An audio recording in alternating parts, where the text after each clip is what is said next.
When you have your pond drained down this time of the season, it's a great time to make some changes in, say, your aquatic plants. Part of an ecosystem pond is really kind of water gardening, and there's so many different plants to choose from. Sometimes this is a good time to say, hey, I've had enough of this plant, let me try something new. Because what I don't like to do is put too many plants in the pond. I like to have these different specimen plants worked throughout the pond. So if you find a plant that you fall in love with, at spring pond care time, it's a great time to introduce new stuff. So what I'm gonna do right here is, this is a new variety plant that hasn't been at this pond before.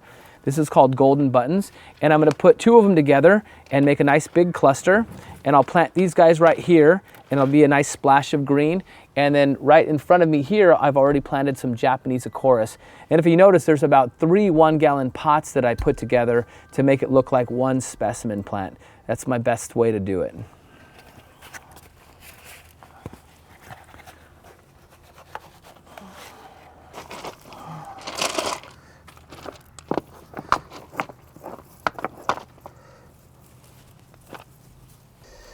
This particular plant I'm going to leave in the pot. A lot of times in an ecosystem pond, we'll take the plants out of the pot, but on occasion, we might pick a plant and leave it in the pot.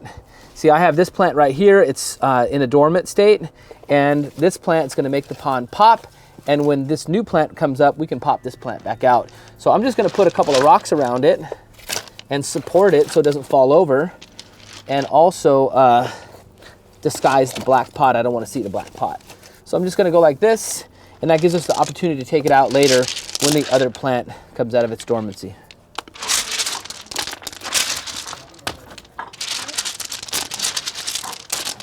So we spent a couple hours rinsing the heavy sludge behind the rock work, and we've turned the gravel around and got out all the sedimentation that's been built up over the season.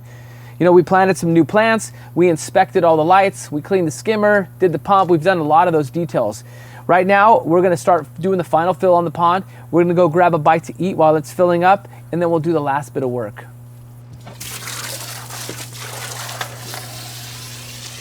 Let me wrap this up.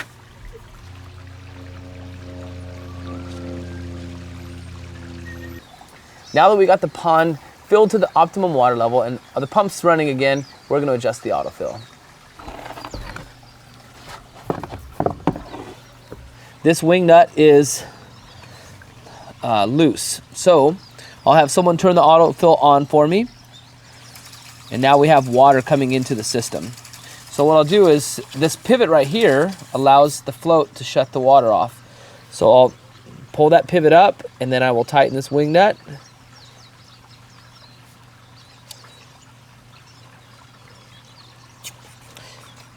And that sets our autofill. So this float comes up, and we have evaporation, it'll fill on its own. Done.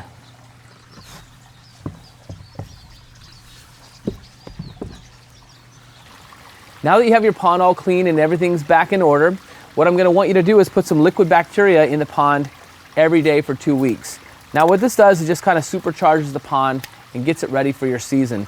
So this one, we're just gonna squeeze up an ounce. This is approximately a 1,000-gallon pond, and we'll pour it in front of the skimmer, and that will lead up to the biological filter, and that'll help just get it all supercharged and kick-started.